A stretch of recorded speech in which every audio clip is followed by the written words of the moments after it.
Hello बच्चों, gamma physics classes में आपका स्वागत है। आज का जो वीडियो है वो क्लास 12th के लिए है, जिसका टॉपिक है एक समान वैद्युत क्षेत्र में वैद्युत द्विध्रुव को घुमाने में किया गया कार्य। इस पर डिस्कस होगा। और दूसरा टॉपिक रहेगा वैद्युत क्षेत्र में वैद्युत द्विध्रुव की स्थितिज ऊर्जा। तो सबसे पहले हम लोग देखते हैं कि एक समान वैद्युत क्षेत्र में वैद्युत द्विध्रुव को घुमाने में किया गया कार्य, इसका व्यंजक क्या होता है, कितना कार्य कैसे करना पड़ता है। मान एक समान वैद्युत क्षेत्र, हमने पीछे के वीडियो में बताया भी है, एक समान वैद्युत क्षेत्र में वैद्युत क्षेत्र का जो प्रदर्शित करने का तरीका है उसमें वैद्युत बल रेखाएं एक दूसरे के समांतर और समदूरस्थ होती हैं। वैद्युत बल रेखाएं एक दूसरे के समांतर और समदूरस्थ होती हैं। तो ये एक समान वैद्युत क्षेत्र ई है, जिसमें सभी वैद्युत बल रेखाएं ये डॉटेड लाइन से प्रदर्शित की गई हैं। ये एक समान वैद्युत क्षेत्र ई को प्रदर्शित करती हैं। इसमें कोई वैद्युत द्विध्रुव है। इस समय वैद्युत द्विध्रुव थीटा कोण बना रहा है। इस समय ये जो वैद्युत द्विध्रुव है, वैद्युत द्विध्रुव एक सदिश राशि है जिसकी दिशा द्विध्रुव के अक्ष के अंदिश ऋणावेश से धनावेश की ओर होती है। तो ये वैद्युत द्विध्रुव वैद्युत क्षेत्र की दिशा से थीटा एंगल बना रहा है, अर्थात ये वाला एंगल थीटा है। मान लीजिए इस समय आपने जब इसको देखा तब ये वैद्युत द्विध्रुव वैद्युत क्षेत्र की दिशा से थीटा कोण बना रहा था। इस स्थिति में वैद्युत द्विध्रुव पर लगने वाले बलयुग्म का आघूर्ण टाउ बराबर पी साइन थीटा, ये इसका व्यंजक हो चुका है पीछे के वीडियो में, टाउ बराबर पी साइन थीटा। इस स्थिति में, जिस स्थिति में वैद्युत द्विध्रुव वैद्युत क्षेत्र के भीतर रखा हुआ है, अर्थात वैद्युत द्विध्रुव आघूर्ण का वैद्युत क्षेत्र की दिशा से थीटा एंगल जब बन रहा है, तब द्विध्रुव पर लगने वाले बलयुग्म का आघूर्ण टाउ बराबर पी साइन थीटा। मान लीजिए आपको इसी स्थिति में ये वैद्युत द्विध्रुव मिला। अब अगर इस द्विध्रुव को इस स्थिति से अल्प कोण डी थीटा हल्का सा ऐसे घुमा दिया जाए, अल्प कोण इस वैद्युत द्विध्रुव को वैद्युत क्षेत्र जैसे जिस स्थिति में है यहां से अल्प कोण डी थीटा घुमा दिया जाए, तो इस स्थिति में द्विध्रुव पर किया गया बाह्य कार्य, जब अल्प कोण घुमाएंगे तो अल्प कार्य करना पड़ेगा। अल्प कार्य डी डब्ल्यू बराबर टाउ डी थीटा। टाउ का मान कितना बेटे, पी, इसका डेरिवेशन हो चुका है, P sign theta d theta. ये अल्प कार्य डी डब्ल्यू बराबर इतना। अतः इस वैद्युत द्विध्रुव को मान लीजिए शुरू में जब आपने देखा था तब ऐसे था, आपने थोड़ा सा घुमाया, लेकिन प्रारंभ में जब ये ऐसे रहा होगा, स्थायी संतुलन की स्थिति में वैद्युत द्विध्रुव वैद्युत क्षेत्र के अनुदिश होता है। तो जब ऐसे रहा होगा उस समय थीटा बराबर 0, वैद्युत द्विध्रुव वैद्युत क्षेत्र के अनुदिश होने पर थीटा बराबर 0। तो या मान लीजिए कई स्थितियां हो सकती, थीटा बराबर 0 से थीटा तक घुमाया गया, या मान लो शुरू में थीटा 1 एंगल बन रहा हो, बाद में थीटा 2 एंगल तक घुमाया गया। तो जहां से जहां तक घुमाया गया, इसके लिए हम नेट कार्य W बराबर इंटीग्रल करते हैं। मान लो वैद्युत द्विध्रुव वैद्युत क्षेत्र के अनुदिश प्रारंभ में थीटा 1 एंगल पर रखा था, मतलब वैद्युत द्विध्रुव के आघूर्ण का वैद्युत क्षेत्र की दिशा से बनने वाला कोण थीटा 1 था, और बाद में कोण थीटा 2 हो गया। तो इंटीग्रल थीटा 1 से थीटा 2 तक PE sine theta d theta. P constant term है, इंटीग्रल से बाहर हो जाएगा। इंटीग्रल थीटा 1 से थीटा 2 तक sine theta d theta. Sine theta का integral minus cos theta. Sine theta का इंटीग्रल क्या होता है बच्चों, माइनस कास थीटा। तो ये आ गया साइन थीटा का इंटीग्रल माइनस कास थीटा। और ये जो लोअर लिमिट है वो यहाँ नीचे रहेगी थीटा 1, और अपर लिमिट जो है ये थीटा 2 ऊपर रहेगा। ठीक है। तो अब आप चाहें तो ये माइनस चिन्ह बाहर लिख सकते हैं। तो W बराबर क्या आ गया, W बराबर माइनस पीई, माइनस बाहर कर दिया हमने, माइनस पीई, और ये रह गया कॉस थीटा। लिमिट कहां से कहां तक, थीटा 1 से थीटा 2 तक। एक बार अपर लिमिट थीटा की जगह पर वेरिएबल थीटा है, या जब डी थीटा इसका मतलब वेरिएबल थीटा है, वेरिएबल की जगह पर अपर लिमिट, तो ये हो जाएगा कास थीटा 2 माइनस वेरिएबल की जगह पर लोअर लिमिट कास थीटा 1। आप चाहो तो ये माइनस साइन से अंदर गुणा कर देंगे, तो ये आ जाएगा PE cos theta 1 minus cos theta 2। ठीक है, ठीक है। ये तो कार्य हो गया, नेट कार्य W बराबर इतना, वास्तव में यही व्यंजक है। लेकिन अब मान लीजिए शुरू में, प्रारंभ में वैद्युत द्विध्रुव को वैद्युत क्षेत्र के अनुदिश रखा गया था, अर्थात थीटा 1 बराबर 0, और बाद में वैद्युत द्विध्रुव को क्षेत्र की दिशा से थीटा कोण घुमा दिया गया, अर्थात थीटा 2 बराबर थीटा। तब यही व्यंजक क्या हो जाएगा, W बराबर PE cos 0 minus cos theta. क्या आ गया, PE cos 0 का मान 1 होता है, 1 माइनस cos थीटा। यही वैद्युत द्विध्रुव को वैद्युत क्षेत्र के भीतर क्षेत्र की दिशा से थीटा कोण घुमाने में किया गया नेट कार्य है। W बराबर PE 1 minus cos theta joule. ठीक है। अब मान लीजिए इसकी अलग अलग स्थितियां हैं, केसेज हैं। केस फर्स्ट क्या है, यदि थीटा बराबर 90 डिग्री, मतलब वैद्युत द्विध्रुव को वैद्युत क्षेत्र की दिशा से 90 अंश कोण पर घुमा दिया जाए, तब कार्य W बराबर PE 1 माइनस cos 90। cos 90 कितना होता है बच्चों, 0, तो W बराबर हो जाएगा PE जूल। ठीक है, cos 90 की वैल्यू 0 हो जाती है। मान लीजिए थीटा बराबर 180 अंश सेकेंड कंडीशन में वैद्युत द्विध्रुव को क्षेत्र की दिशा से 180 अंश कोण पर घुमा दिया गया, तो कार्य W बराबर PE 1 माइनस cos 180। cos 180 अंश का मान -1 होता है, तो 1 माइनस -1 क्या आ जाएगा बच्चों, 2PE। यही तो हो जाएगा, देखो 1 माइनस -1 तो 1 प्लस 1 2 हो जाएगा, 2PE। तो ये दो विशेष स्थितियां हैं। तो इस तरीके से एक समान वैद्युत क्षेत्र में वैद्युत द्विध्रुव को घुमाने में किए गए कार्य का व्यंजक, वास्तव में वैद्युत द्विध्रुव को क्षेत्र की दिशा के अनुदिश रखा गया था शुरुआत में। ये इसलिए माना जाता है कि जब अनुदिश रहेगा तो इस पर कोई बल कार्य नहीं करेगा, कोई बलयुग्म कार्य नहीं करेगा। तो घुमा दिया गया थीटा 1 बराबर 0 से थीटा 2 बराबर थीटा तक, ये व्यंजक होगा। ठीक है, एक समान वैद्युत क्षेत्र में क्षेत्र की दिशा से थीटा कोण घुमाने में किया गया कार्य इतना हो गया। ठीक, अब सेकेंड टॉपिक आज का है वैद्युत क्षेत्र में वैद्युत द्विध्रुव की स्थितिज ऊर्जा। वैद्युत क्षेत्र में वैद्युत द्विध्रुव की स्थितिज ऊर्जा का व्यंजक, इसको ठीक से समझ लीजिए। वैद्युत द्विध्रुव की स्थितिज ऊर्जा, वैद्युत क्षेत्र के भीतर वैद्युत द्विध्रुव की स्थितिज ऊर्जा का व्यंजक डेरिवेट होगा। वैद्युत क्षेत्र के भीतर किसी वैद्युत द्विध्रुव की स्थितिज ऊर्जा, वैद्युत द्विध्रुव माने जिसमें दो ध्रुव हैं, दो आवेशों से मिलकर बना हुआ निकाय। वैद्युत द्विध्रुव की परिभाषा यही है कि दो बराबर परंतु विपरीत प्रकृति के आवेशों को अत्यंत समीप रखकर बनाया गया निकाय वैद्युत द्विध्रुव कहलाता है।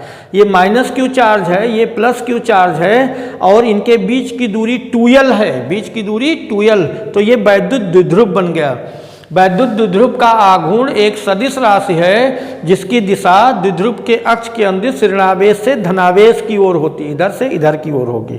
ये बार बार इसको हम इसलिए बताते रहते हैं, इसकी इंपॉर्टेंस ज़्यादा है हर डेरिवेशन में। इसको अगर आप नहीं बढ़िया समझ पाएंगे तो डेरिवेशन समझने में दिक्कत आती है। तो वैद्युत क्षेत्र के भीतर किसी वैद्युत द्विध्रुव की स्थितिज ऊर्जा उस किए गए कार्य के बराबर होती है जो द्विध्रुव को अनंत से वैद्युत क्षेत्र के भीतर तक लाने में किया जाता है। बाह्यकर्ता द्वारा जितना कार्य किया जाता है वही वैद्युत द्विध्रुव की स्थितिज ऊर्जा के रूप में संचित हो जाता है। फिर से सुन लो एक बार। वैद्युत क्षेत्र के भीतर किसी वैद्युत द्विध्रुव की स्थितिज ऊर्जा उस किए गए कार्य के बराबर होती है जो द्विध्रुव को अनंत से वैद्युत क्षेत्र के भीतर तक लाने में किया जाता है। तो अब कुल मिलाकर के हमको क्या निकालना है, वैद्युत द्विध्रुव को अनंत से वैद्युत क्षेत्र के भीतर तक लाएंगे, जितना कार्य करना पड़ेगा, जितना बाह्य कार्य करना पड़ेगा, वही वैद्युत द्विध्रुव में स्थितिज ऊर्जा के रूप में संचित हो जाएगा। ठीक है, तो अब आगे मूल बात पर। ये मान लीजिए एक समान वैद्युत क्षेत्र है, इस वैद्युत क्षेत्र के भीतर कोई वैद्युत द्विध्रुव हम अनंत से लेकर आएंगे। कहाँ से लेकर आएंगे? अनंत से। परिभाषा के हिसाब से वैद्युत क्षेत्र के भीतर वैद्युत द्विध्रुव की स्थितिज ऊर्जा उस किए गए कार्य के बराबर होती है जो द्विध्रुव को अनंत से वैद्युत क्षेत्र के भीतर तक लाने में किया जाता है।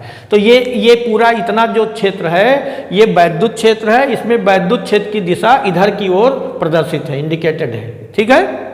इस वैद्युत क्षेत्र के भीतर किसी वैद्युत द्विध्रुव की स्थितिज ऊर्जा ज्ञात करने के लिए हम उस वैद्युत द्विध्रुव को अनंत से इस क्षेत्र में लेकर आएंगे। कहाँ से लाएंगे? अनंत से। ये वैद्युत द्विध्रुव है, इसको हम अनंत से इस वैद्युत क्षेत्र के भीतर लाएंगे। प्रारंभ में हम इस बात का ध्यान रखते हैं कि वैद्युत द्विध्रुव को वैद्युत क्षेत्र के भीतर लाते समय वैद्युत द्विध्रुव के आघूर्ण अर्थात P की दिशा वैद्युत क्षेत्र के अनुदिश रहे। वैद्युत द्विध्रुव के आघूर्ण की दिशा वैद्युत क्षेत्र के अनुदिश रहे। तो वैद्युत द्विध्रुव का आघूर्ण एक सदिश राशि है जिसकी दिशा द्विध्रुव के अक्ष के अनुदिश माइनस से प्लस चार्ज की ओर होती है। तो ये स्थिति बन गई। वैद्युत द्विध्रुव के आघूर्ण की दिशा वैद्युत क्षेत्र के अनुदिश रहे, इसके लिए वैद्युत द्विध्रुव ऐसे हो गया। ठीक है। ये माइनस क्यू चार्ज है, ये प्लस क्यू चार्ज है। वैद्युत द्विध्रुव का आघूर्ण इधर की ओर है। अब हम अनंत से इसको ला रहे हैं।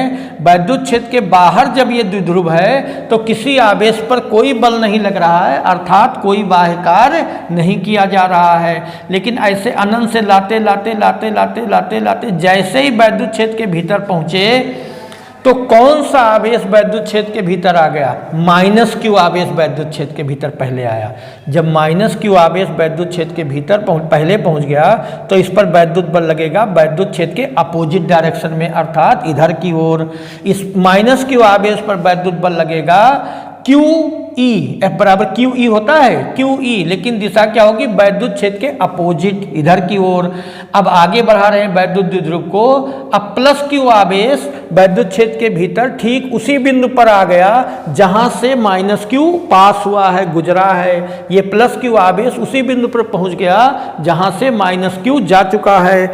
अब देखिए जैसे ही प्लस क्यू आवेश इस बिंदु पर आएगा तो प्लस क्यू आवेश पर वैद्युत बल F बराबर QE वैद्युत क्षेत्र की दिशा में लगेगा, अर्थात इधर की ओर लगेगा। अब ध्यान से समझो बेटा, जब माइनस क्यू आवेश यहाँ था तो वैद्युत बल QE इधर की ओर लग रहा था वैद्युत क्षेत्र के अपोजिट डायरेक्शन में, और जब प्लस क्यू चार्ज वहीं आया तो वैद्युत बल F बराबर QE वैद्युत क्षेत्र के दिशा में लगने लगा, अर्थात इस बिंदु पर वैद्युत द्विध्रुव पर लगने वाला नेट बल 0 हो गया। अगर द्विध्रुव को और आगे बढ़ा रहे हो आप तो आवेश प्लस क्यू ठीक उन्हीं बिंदुओं से होकर पास हो रहा है जहां से माइनस क्यू जा चुका है, अर्थात द्विध्रुव पर लगने वाला नेट बल 0 होता जा रहा है। ठीक है। लेकिन द्विध्रुव को आगे बढ़ाते बढ़ाते ऐसे जहां प्लस क्यू पहुंच रहा है वहां से माइनस क्यू जा चुका है, अर्थात उन सभी बिंदुओं का नेट कार्य शून्य होता चला गया क्योंकि नेट बल शून्य हो रहा है। माइनस क्यू चार्ज पर जितना बल अपोजिट डायरेक्शन में लग रहा है क्षेत्र के, प्लस क्यू चार्ज पर उतना ही बल वैद्युत क्षेत्र के अनुदिश लग रहा है। तो नेट बल 0 होता जा रहा है, 0 होता जा रहा है। लेकिन जहां हम वैद्युत द्विध्रुव को लाकर रोक देते हैं, मान लीजिए कि इस वैद्युत द्विध्रुव को हमने यहां लाकर रोक दिया, ये प्लस क्यू आवेश है, ये माइनस क्यू आवेश है, ये वैद्युत द्विध्रुव के दोनों आवेशों के बीच की दूरी हम 2L मानते हैं। ठीक है। अब यहां लाकर हमने वैद्युत द्विध्रुव को रोक दिया, यहाँ तक जहाँ तक प्लस क्यू आ चुका है यहाँ तक तो नेट कार्य 0 होता गया, क्योंकि जितना बल माइनस क्यू आवेश पर वैद्युत क्षेत्र के अपोजिट लग रहा था, प्लस क्यू आवेश पर वैद्युत क्षेत्र की दिशा में ही भी उतना ही बल लग रहा था। लेकिन जब हमने वैद्युत द्विध्रुव को यहाँ लाकर रोक दिया, उस स्थिति में माइनस क्यू आवेश ने प्लस क्यू आवेश के सापेक्ष 2L अतिरिक्त दूरी तय की, और इस दूरी में केवल माइनस क्यू चार्ज चला है, प्लस क्यू चार्ज तो इधर आया नहीं, अर्थात इतनी दूरी में जो माइनस क्यू चार्ज को विस्थापित करना पड़ा, इसके कारण वैद्युत द्विध्रुव में स्थितिज ऊर्जा संचित हो गई। तो इस 2L अतिरिक्त दूरी में माइनस क्यू चार्ज को चलाने में किया गया कार्य अगर W 0 कहें, W बराबर होता है बल गुणे विस्थापन, तो QE इंटू 2L, लेकिन माइनस साइन इसलिए लगा दिया क्योंकि ये कार्य माइनस क्यू आवेश पर किया गया है। ठीक है। क्या आ गया बेटे? माइनस क्यू ई, देखिए ई इंटू 2QL को P कहते हैं तो माइनस पीई जूल, W0 बराबर माइनस पीई जूल, इतना कार्य करना पड़ा। ठीक है, इस स्थिति में जबकि वैद्युत द्विध्रुव वैद्युत क्षेत्र के अनुदिश है, वैद्युत द्विध्रुव के आघूर्ण को वैद्युत क्षेत्र के अनुदिश लाए हैं आप, तो इतना कार्य करना पड़ा। यह कार्य ही वैद्युत द्विध्रुव में स्थितिज ऊर्जा के रूप में संचित हो गया, अर्थात U0 बराबर माइनस पी जूल।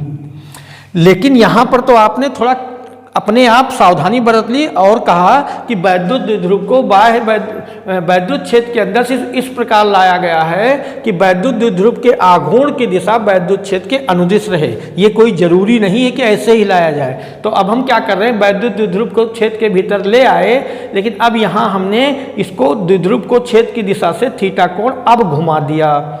तो घुमाने में किया गया कार्य, थीटा कोण घुमाने में किया गया कार्य W थीटा बराबर, अभी डेरिवेशन हुआ है, थीटा कोण घुमाने में किया गया कार्य W थीटा बराबर PE1 माइनस कास थीटा। ठीक है, लाने में किया गया कार्य इतना है, घुमाने में किया गया कार्य इतना है, अतः नेट कार्य W बराबर W0 plus W theta. W0 का मान है बेटे minus PE plus PE1 minus cos theta. इसको सॉल्व कर लो तो ये हो जाएगा PE प्लस PE और माइनस PE कॉस थीटा। ये प्लस PE और माइनस PE कैंसिल हो गया, नेट कार्य W बराबर आ गया माइनस PE कॉस थीटा।